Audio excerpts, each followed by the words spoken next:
আসসালামু আলাইকুম রহমতুল্লাহ। আজকে আমাদের প্র্যাকটিস অফ মেডিসিনের ক্লাস। দীর্ঘ পরিক্রমায় আমরা আহ, এই ক্লাসগুলো আমরা শুরু করেছি দীর্ঘ কয়েক মাস। তো আজকের এই আহ, আজকের দিনে, আজকে 27/4/2024, এই 27 তারিখ, এই আজকে প্র্যাকটিস অফ মেডিসিনের আমাদের 9 নম্বর ক্লাস চলবে। পুরো ক্লাসে এই পুরো ক্লাস থাকবো আপনাদের সাথে আমি, ডাক্তার গাজী সাব্বির আহমদ। আজকের এই যে 27 তারিখের এই 9 নম্বর ক্লাসে প্র্যাকটিস অফ মেডিসিনের যে টপিকসটা আছে, সেই টপিকসটা হচ্ছে lesion of upper motor neuron and lower motor neuron. তো lesion of upper motor neuron and lower motor neuron এই টপিকসটার নিয়ে একটু আলোচনা করব। এই আলোচনার শুরুতেই যে বিষয়টি মনে পড়ে যায় সেটি হচ্ছে এই ডিজিজটি কিন্তু একটা সিস্টেমের ডিজিজ, একটা সেকশনের ডিজিজ। সেটা হচ্ছে নার্ভাস সিস্টেম। যেহেতু মোটর নিউরনের লেজিয়ন, আপার মোটর নিউরন আমরা জানি, মোটর নিউরন সাধারণত মেইনলি দুই টাইপের হয়, একটা হচ্ছে আপার মোটর নিউরন, একটা হচ্ছে লোয়ার মোটর নিউরন। সেখানে লেজিয়নটা হচ্ছে ক্ষত, ঘা, বা মানে সেখানের বিকৃত অবস্থা। তো এই যে বিকৃত অবস্থা, এই লেজিয়ন, এটা হচ্ছে মোটর নিউরন কেন্দ্রিক, তাহলে এটা হচ্ছে সম্পূর্ণ নার্ভাস সিস্টেমের একটি ডিজিজ। তাহলে আমরা বলতে পারি এটা হচ্ছে disease of the nervous system, এটা নার্ভাস সিস্টেমের একটি ডিজিজ। আর টপিকসটা হচ্ছে আপার মোটর নিউরনের ক্ষত এবং লোয়ার মোটর নিউরনের ক্ষত। এই দুইটা টপিকস নিয়ে আজকে আমরা কথা বলবো। এই মোটর নিউরনের যে ক্ষত বা বিকৃতি বা ধ্বংস, এই বিষয়গুলো নিয়ে এখন বিস্তারিত কথা বলবো। প্রথমে আমরা আলোচনা করব যে আপার মোটর নিউরন কি, তার লক্ষণগুলো কি। এরপর আলোচনা করব লোয়ার মোটর নিউরনটা আসলে কি এবং তার লক্ষণগুলো কি, এই বিষয়গুলো নিয়ে কথা বলবো। এরপরে উভয় মোটর নিউরনের ম্যানেজমেন্ট নিয়ে আমরা কথা বলবো। এর মাধ্যমে আজকের ক্লাসটা আমরা শেষ করব। সম্মানিত উপস্থিতি, যারা ক্লাসটা শুনছেন তাদের উদ্দেশ্যে আমি টপিকসটা ক্লিয়ার করলাম এবং ক্লাসের শিডিউল মানে মডিউলটা আমি ক্লিয়ার করলাম। আসেন আলোচনার সামনে আগাই। তাহলে আপার মোটর নিউরন কি জিনিস? Definition of upper motor neuron. Upper motor নিউরনটা হচ্ছে, আপার মানে উপরে, মোটর নিউরন মানে হচ্ছে যে মোটর নিউরন, এটা হচ্ছে আমাদের যে নিউরন গুলো আছে তার মধ্যে যে উদ্দীপক যে নিউরন গুলো আছে, সেই উদ্দীপনা সৃষ্টিকারী উপরের যে উপরের যে পেশির যে উদ্দীপনা সৃষ্টিকারী যে নিউরন গুলো আছে, সেই নিউরন যদি ক্ষতিগ্রস্ত হয় সেটা হচ্ছে lesion of the upper motor neuron. Definition of upper motor neuron. And এখানে একটা জিনিস বাদ পড়ছে, সেটা হচ্ছে লেজিয়ন। লেজিয়ন কিন্তু ক্ষত। তাহলে এই আপার মোটর নিউরনের যে ক্ষতটা, সেটাই হচ্ছে lesion of upper motor neuron. তাহলে আমরা প্রথমে জানলাম যে আপার মোটর নিউরনটা কি। ঊর্ধ্বপেশির যে যে নিউরনটা আছে, উদ্দীপক যে নিউরনটা আছে, সেটি হচ্ছে আপার মোটর নিউরন। সেখানে যদি কোনো ক্ষত হয়, সেখানে যদি কোনো মানে বিকৃতি হয়, সেখানে যদি কোনো ঘা হয়, ক্ষত হয়, সেটা হবে Legion of upper motor neuron. তাহলে আমরা বুঝলাম যে আপার মোটর নিউরনের লেজিয়নটা কি জিনিস। সম্মানিত উপস্থিতি, যারা আপনারা শুনছেন তাদের উদ্দেশ্যে বলবো যে এখন আমাদের জানতে হবে যে এই যে আপার মোটর নিউরনের যে কিছু সিমটমস আছে, লক্ষণ আছে, আমরা জানবো কেমনে, বুঝবো কেমনে, আমরা কোন কোন সিমটমস দেখলে বুঝবো যেটি হচ্ছে আপার মোটর নিউরনের সিমটমস। যেমন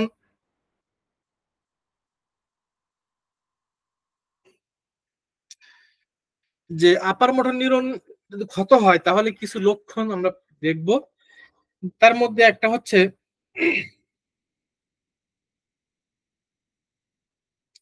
যে সেখানে খিচুনি টাইপের একটা টোন থাকবে, খিচুনি টাইপের হবে, রুগী কম্পন থাকবে, আক্ষেপ থাকবে, হ্যাঁ, এরকম থাকবে। এরপরে সেখানের যে পেশিগুলো আছে সেখানে এক্সটেনসর এবং ফ্লেক্সর মানে সংকোচন এবং প্রসারণ এখানে এইখানে সমস্যা দেখা দিবে। একটা হচ্ছে সংকোচন, একটা হচ্ছে প্রসারণ। তো একটা হচ্ছে সংকোচন, একটা হচ্ছে প্রসারণ। এই এক্সটেনসর এবং এক্সটেনসর পেশিতে সমস্যা দেখা দিবে।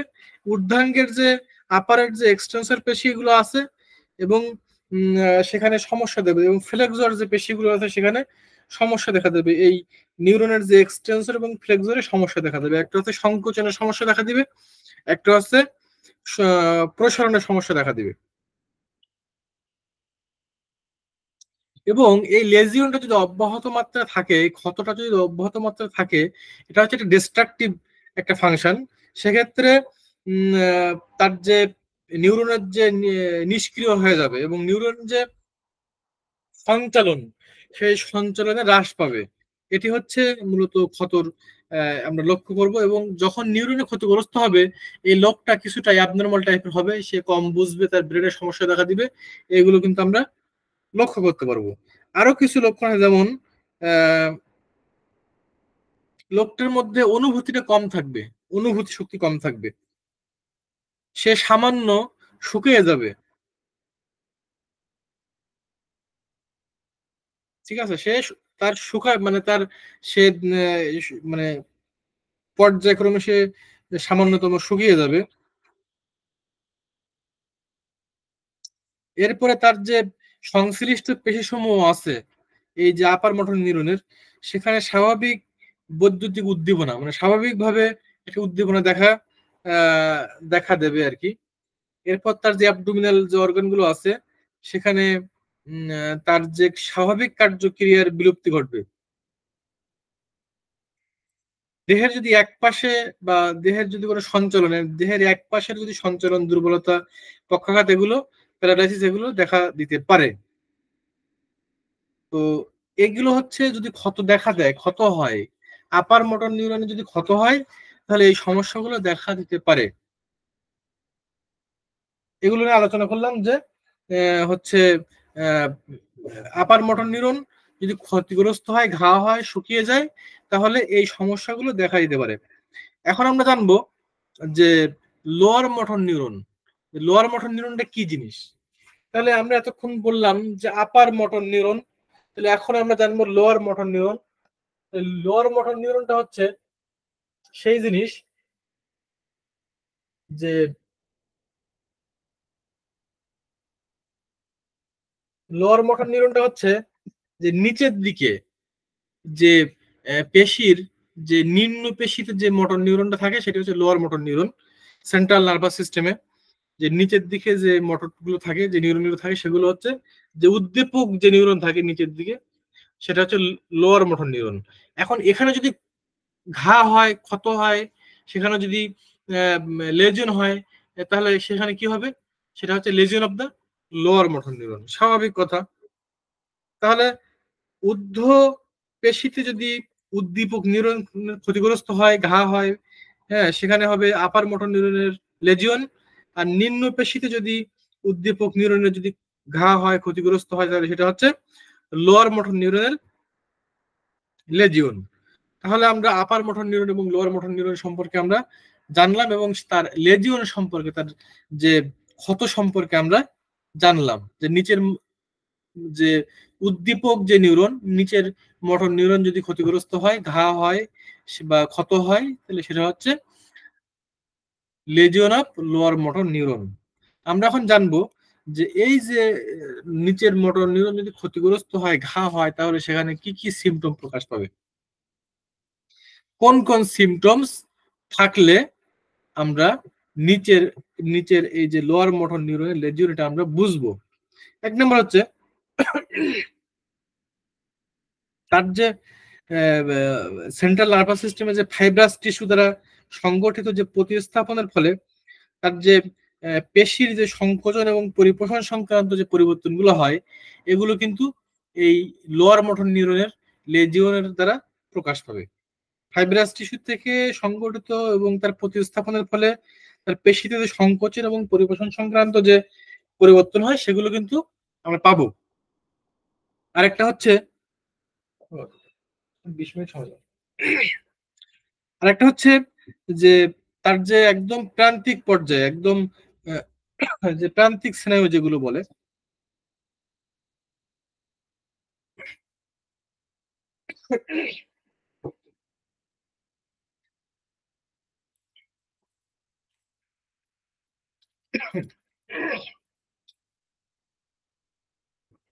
প্রান্তীয় পর্যায়ে যে পেশিগুলো আছে সেই পেশিগুলো এবং সে যে স্নায়ুগুলো আছে সেই স্নায়ুর সময় বৈদ্যুতিক উদ্দীপনা পরিবর্তিত হয়, সেখানে উদ্দীপনা থাকে না।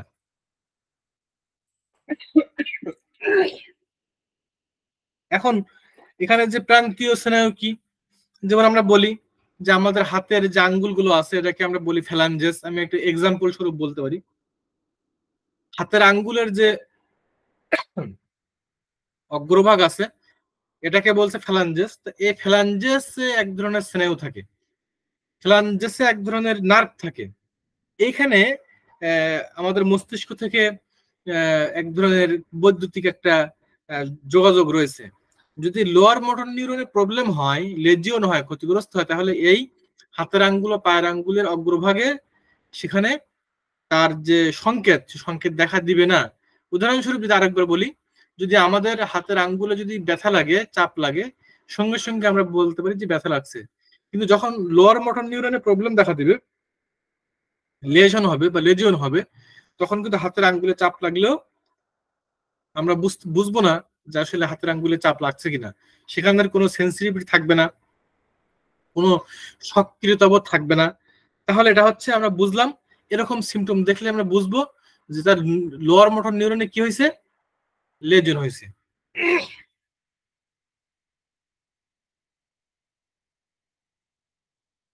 আরেকটা বিষয় হচ্ছে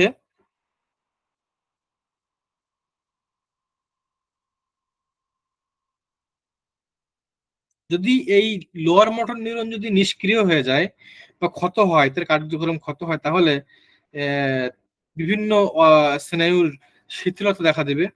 হ্যাঁ, এরপরে নিউরন সমূহ শুকিয়ে যাবে, আক্রান্ত যে নিউরন গুলো আছে সেগুলো শুকিয়ে যাবে, পেশির দুর্বলতা দেখা দিবে, বিভিন্ন পেশিতে পক্ষাঘাত দেখা দিবে, কাজ করবে না। ঠিক আছে, এরপরে আহ, যে এক এক যে তন্তুগুলি যখন তার আনুষঙ্গিক পেশিগুলো উদ্দীপনা, নিউরন প্রভাব থাকে না, বিভিন্ন জায়গায় যখন তার পেশিতে প্রভাব, নিউরন প্রভাব রাখবে না, কারণটা হচ্ছে তার লোয়ার মোটর নিউরনে তার লেজিওন হয়েছে, যে কারণে শরীরের বিভিন্ন পয়েন্ট গুলো তার প্রভাব হারাবে। ঠিক আছে, ফলে কম্পন দেখা দেবে, এগুলো হবে। আর আরেকটা বিষয় হচ্ছে যে আহ, যদি এই তার প্রভাব, এই স্নায়ুগুলো যদি তার প্রভাব হারায়, তাহলে আরেকটা জিনিস দেখা দেবে, সেটি হচ্ছে স্বতঃস্ফূর্ত হবে সংকোচন এবং প্রসারণ না হওয়ার কারণে এই মানব শরীরে এক ধরনের কম্পন দেখা দেবে। হ্যাঁ, কাঁপতে থাকবে। তো সচরাচর কাঁপলে আমরা বুঝবো যে এটা হচ্ছে তার সেন্ট্রাল নার্ভাস সিস্টেমের মধ্যে মোটর নিউরনের সমস্যা আছে।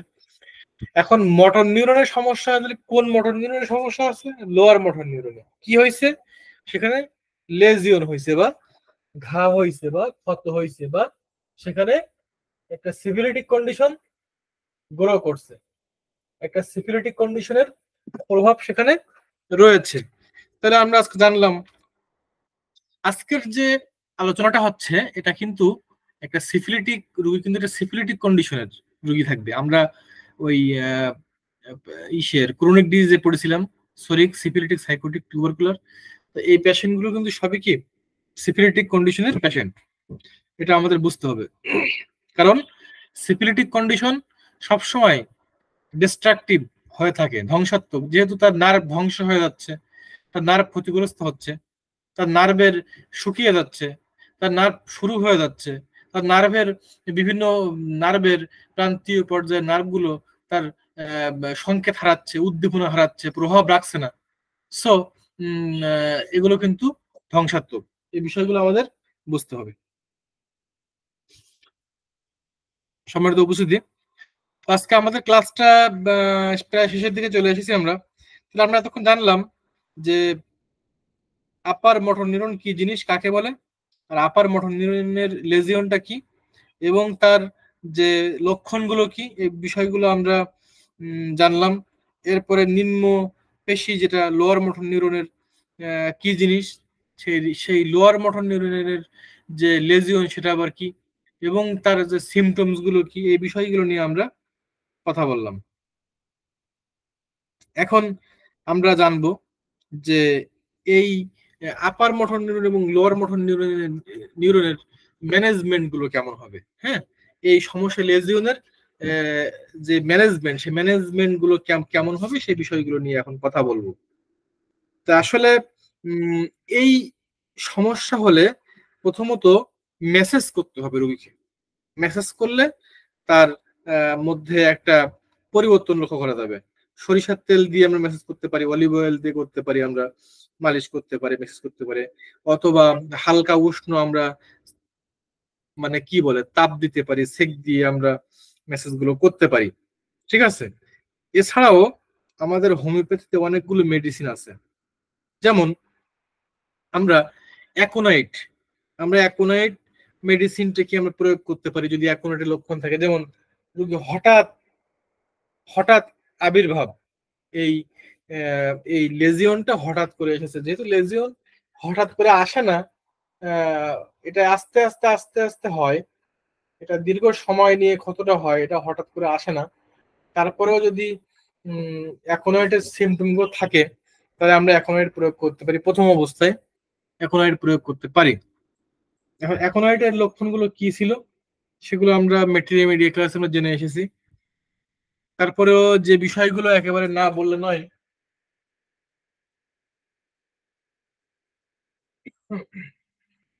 অ্যাকোনাইটের যে বিষয়গুলো একদম একটু কাজ করে যাব, যে লেজিওনে অ্যাকোনাইট কিভাবে কাজ করে, একদম এটাকে আমরা অ্যাভয়েড করতে পারি না।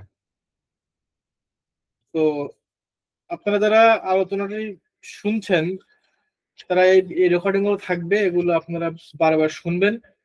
তো শুনতে শুনতে এগুলো আস্তে আস্তে অ্যাচিভ হয়ে যাবে আর কি, একদিনে তো হবে না, আর ধৈর্য হারা হওয়া যাবে না। এগুলো খুবই সাধনার বিষয়।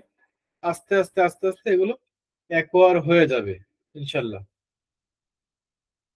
অ্যাকোনাইটের কথা বলছিলাম, প্রথম পর্যায়ে অ্যাকোনাইট দেয়া যাবে। সেক্ষেত্রে যদি রুগীর মধ্যে মৃত্যু ভয় থাকে, অস্থিরতা থাকে, রুগীর মধ্যে পিপাসা থাকে, জ্বালা থাকে, প্রচন্ড শীত এবং প্রচন্ড গরমের একটা প্রকোপ থাকে, তাহলে কিন্তু আমরা এই লেজিওন হোক আর যেটাই হোক, আপারে হোক আর লোয়ারে হোক, আমরা মেডিসিনটি প্রয়োগ করতে পারবো। ঠিক আছে। এই এই লক্ষণগুলো থাকলে আমরা প্রয়োগ করতে পারবো। এবং এই মেডিসিনটি কিন্তু প্রথম পর্যায়ের একটি মেডিসিন, প্রথম পর্যায়ের একটি মেডিসিন। এরপরে লক্ষণ সাদৃশ্যে আমরা আরো অনেক মেডিসিন দিতে পারি। যেমন বেলেডোনা একটি মেডিসিন, চমৎকার একটি মেডিসিন বেলেডোনা। এখন বেলেডোনা যে চমৎকার একটি মেডিসিন, তাহলে আমরা কোন কোন লক্ষণ দেখবো যে তার মধ্যে লেজিওন, বাট কোন কোন লক্ষণ থাকলে আমরা বেলেডোনা চিন্তা করবো এক্ষেত্রে, সেটি হচ্ছে তার মধ্যে রুগীর মধ্যে উত্তাপ থাকবে, এবং তার মধ্যে একটি উত্তাপ মানে মনে হবে যেন সে হচ্ছে কি বলে এটা, মানে গরম, খুব গরম। তার শরীরের মধ্যে জ্বালা থাকবে, তার স্পর্শগত রোগী, আকস্মিকতা থাকবে এবং বিষণ্ণতা থাকবে। ব্যথা হঠাৎ আসবে এবং হঠাৎ যাবে, ব্যথা হঠাৎ আসবে এবং হঠাৎ যাবে। এটি হচ্ছে ব্যথা হঠাৎ আসবে এবং হঠাৎ যাবে, এটি হচ্ছে এই বেলাডোনার একটি লক্ষণ। এই লক্ষণগুলো থাকলে আমরা বেলোডোনা মেডিসিনটি প্রয়োগ করতে পারবো। সম্মানিত উপস্থিতি, এছাড়াও আরো অনেক মেডিসিন আছে। আর্নিকা মন্টানা আছে, আর্নিকা মন্টানা চমৎকার একটি মেডিসিন। এখন আমরা জানবো যে আর্নিকা মন্টানা এই কোন ক্ষেত্রে আমরা আর্নিকাটা প্রয়োগ করবো, এটা আমাদের জানতে হবে। প্রয়োগ ক্ষেত্রে আমাদের জানতে হবে, শুধু মেডিসিনের নাম বলে দিলাম আর মেডিসিন টুকে নিলেন, ওইটা নিয়ে ওইভাবে মুখস্থ করে চিকিৎসা হবে না। জানতে হবে যে কোন ক্ষেত্রে আমি লেজিয়ন হচ্ছে, ক্ষত হচ্ছে আমার মোটর নিউরনে, কিন্তু আমি কোন মেডিসিন দিব, কোন ক্ষেত্রে দিব, কোন সময় দিব, আমাদের সেগুলো বুঝতে হবে। শুধু ডাক্তার বলছে বা স্যার বলছে ওটা জেনে আমিও প্রয়োগ করলাম তাহলে ভুল হয়ে যাবে, এভাবে হবে না। জানতে হবে কোন ক্ষেত্রে কোন সময়ে কোন মেডিসিন। আমি আর্নিকা বললাম, তাহলে কেন আর্নিকা হয়, আর্নিকা এটা বুঝতে হবে, প্রশ্ন করতে হবে নিজের কাছে। হয় আর্নিকা, কেন আর্নিকা দেবো আমরা? রোগীর মধ্যে আর্নিকার লক্ষণ থাকতে হবে। কি লক্ষণ থাকতে হবে?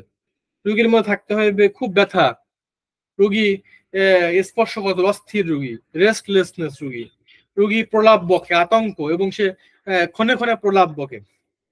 ঠিক আছে, সে আর্নিকের আর একটা লক্ষণ আছে, বিছানা শক্ত মনে হয়, সে খারাপ, মানে কি, অন্য কষ্ট মানে কি বলে, সে বলে যে কষ্ট, সে ভালো আছে, কষ্ট পাচ্ছে কিন্তু সে বলে ভালো আছে, এগুলো বলে।